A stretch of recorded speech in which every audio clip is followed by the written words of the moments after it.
শিশু দিৱসৰ দিনটোতেই কলাইগাঁৱত জ্যেষ্ঠ নাগৰিক মঞ্চৰ পঞ্চম দ্বিবাৰ্ষিক অধিৱেশন। অসম চৰকাৰক জ্যেষ্ঠ নাগৰিক মঞ্চৰ দাবী বৃদ্ধ পেঞ্চন ২৫০০ টকাৰ পৰিৱৰ্তে ৩০০০ টকালৈ বৃদ্ধি কৰা। কলাইগাঁৱৰ তেজিয়ালপাৰাত জ্যেষ্ঠ নাগৰিক মঞ্চৰ সভাগৃহত অনুষ্ঠিত হয় জ্যেষ্ঠ নাগৰিক মঞ্চৰ পঞ্চম দ্বিবাৰ্ষিক অধিৱেশন। অধিৱেশনত বাছনি সভাত নতুন সমিতি গঠন কৰা হয়। প্ৰাক্তন সভাপতি শৰৎ বড়োৰ সভাপতিত্বত অনুষ্ঠিত হোৱা মুকলি সভাত অৱসৰী চৰকাৰী বিষয়ববীয়া, অৱসৰী শিক্ষক শিক্ষয়িত্ৰী, সমাজকৰ্মী আৰু ৬০ বছৰ বয়সৰ বয়োজ্যেষ্ঠ ব্যক্তিৰ উপস্থিতিত অনুষ্ঠিত কৰা হয় এই সভা। উক্ত অধিৱেশনৰ সন্দৰ্ভত নতুন সভাপতি উপেন ডেকা আৰু বিদায়ী সভাপতি শৰৎ বড়োৱে জ্যেষ্ঠ নাগৰিক মঞ্চৰ সমস্যাসমূহ অসম চৰকাৰ জনাই কি ক'লে শুনক। কলাইগাঁৱৰ পৰা ভুৱন বনিয়াৰ ৰিপৰ্ট, AIN লাইভ।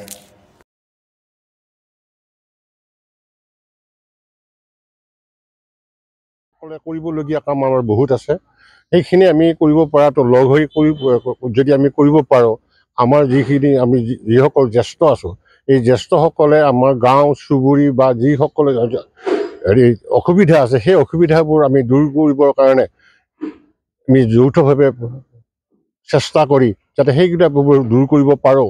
আৰু যিবোৰ আজি বৰ্তমান কিছুমান বস্তু চলি আছে, সেইবোৰ যাতে আমি দূৰ কৰি আমি এখন স্বচ্ছ ভাৰত বা স্বচ্ছ অসম গঢ়িব পাৰোঁ, তাৰ কাৰণে আমি যৎপৰোনাস্তি চেষ্টা কৰা উচিত আমাৰ জ্যেষ্ঠসকলে। আৰু নতুন প্ৰজন্মক যাতে আমি বাট দেখুৱাই দিব পাৰোঁ যে আমাৰ যিটো ন্যায় আৰু সত্য সেইখিনি প্ৰতিষ্ঠিত কৰিব পাৰোঁ, তাৰ কাৰণে আমি সকলোৱে লাগি আমাৰ এই দেশখন বা আমাৰ চুবুৰীটো বা আমাৰ এই অঞ্চলটো উন্নত কৰাৰ লক্ষ্য আমাৰ।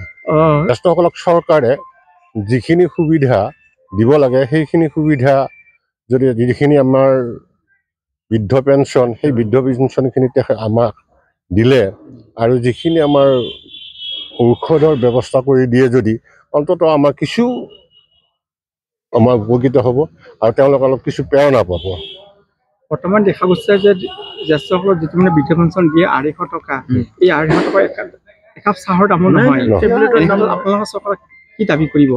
আমাৰ কেন্দ্ৰৰ ফালৰ চেনেলৰ জৰিয়তে চৰকাৰক এইটোকে আহ্বান জনাব বিচাৰিছোঁ যে আমাৰ যিসকল জ্যেষ্ঠ নাগৰিক আছে, যে আমাৰ সভাপতি মাননীয় প্ৰাক্তন সভাপতি মাননীয় শৰৎ বড়োই ক'লে ইতিমধ্যে চৰকাৰে ইতিমধ্যে মিটিঙতো এটা কথা গম পালোঁ কি আমাৰ বৃদ্ধ নাগৰিকসকলৰ যিটো নেকি পেঞ্চন ১০০০ টকাকৈ আৰু বঢ়াই দিব, টোটেল ১২৫০ টকাকৈ হ'ব।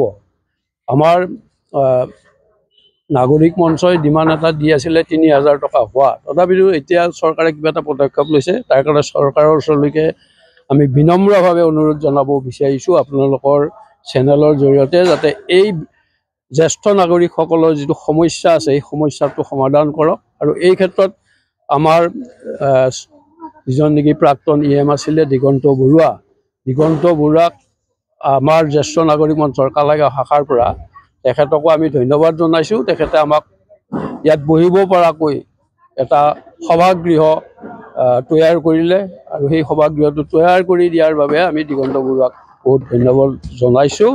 আৰু লগতে আপোনালোকৰ চেনেলৰ জৰিয়তে চৰকাৰক এইটোকে আহ্বান জনাব খুজিছোঁ যে আমাৰ জ্যেষ্ঠ নাগৰিকসকলৰ যিটো সমস্যা আছে, সেই সমস্যাবিলাক যাতে তেওঁলোকে চালি চাই সমস্যা সমাধান কৰাত আগবাঢ়ে পাৰিব বুলি আশা কৰি মই মোৰ বক্তব্য ইমানখিনিতেই সমাপ্ত কৰিছোঁ। ধন্যবাদ। আৰু যিকোনো কমিটিৰ সভাপতি তেখেতেও বৰ ধুনীয়াকৈ হৈছে, আৰু বাকীখিনিও যিখিনি আমাৰ আগৰ পৰা তেওঁলোক সহযোগকাৰী। আৰু মোৰ ক্ষেত্ৰতো সেইকেইজন মানুহে প্ৰায় মানে প্ৰত্যেক মুহূৰ্ততে তেওঁলোক যেতিয়াই মাতোঁ তেতিয়াই তেওঁলোকে আহি উপস্থিত হয় আৰু সহযোগ কৰে। গতিকে এইবুলিও কমিটিখনো ঠিক একেধৰণৰ হ'ব বুলি আমি আশা কৰিছোঁ আৰু হৈ যাব বুলি খুব আশাবাদী আমি। জ্যেষ্ঠ নাগৰিক মঞ্চৰ প্ৰতিজন সদস্যৰ যিটো এটা মানে অভাৱ আছে, যিটো সমস্যা আছে বা অৰ্থনৈতিক ফালৰ পৰা সমস্যা আহি পৰে, বেমাৰ ক্ষেত্ৰত আহি পৰে, এই ক্ষেত্ৰত আপুনি বিভাগীয় কৰ্তৃপক্ষ নতুবা অসম চৰকাৰ কি ক'ব? এই ক্ষেত্ৰত আমাৰ যিহেতু আমাৰ জ্যেষ্ঠসকল আচলতে যিসকলৰ ধৰক কৰ্মচাৰী নাছিল, কৰ্মচাৰীখিনি যিখিনি ইয়াত আমি দেখিছোঁ যিসকল কৰ্মচাৰী সেইখিনিয়ে কেৱল জ্যেষ্ঠ নাগৰিকত আহিব বিচাৰে, কিন্তু যিখিনি অলপ কৰ্মচাৰী নহয় তেওঁলোকে অলপ হীনমন্যতাত ভুগি আহিব নিবিচাৰে, আহিব নোখোজে। আৰু তেওঁলোকৰ কাৰণেই আমাৰ বিশেষ সমস্যা হয়। তেওঁলোকক মাত্ৰ এতিয়া চৰকাৰে মাত্ৰ ২৫০ টকা দি আছে মাহেকত, তাকো বোলে নিয়মীয়া নহয় বুলি শুনিছোঁ। গতিকে আমি ভাবোঁ যে তেওঁলোকক এটা তাতকৈ বেছি আমিতো ইতিমধ্যে আজি কেইবছৰৰ পৰা আমাৰ ৰাজ্যিকো দাবী কৰি আছে যে ৩,০০০ টকা কমতে তেওঁলোকক দিব লাগে বুলি। গতিকে সেইটো দিবৰ কাৰণে আমি চৰকাৰক আবেদন জনাইছোঁ, আবেদন কৰি আছিলোঁ বহুবাৰো, আমাৰ ৰাজ্যিকে কৰি আছে, আমিও আমাৰ ফালৰ পৰা আমি প্ৰস্তাৱ দি আছিলোঁ। গতিকে তেওঁলোকেও বিশেষকৈ সেইখিনি মানুহক অলপ সহায় কৰিবৰ কাৰণে যদি এইখিনি দিয়ে তেতিয়াহ'লে নিশ্চয় মানে এটা সহায় হ'ব আৰু সেইখিনি মানুহে উৎসাহিত হ'ব বা চলি থাকিব পাৰিব।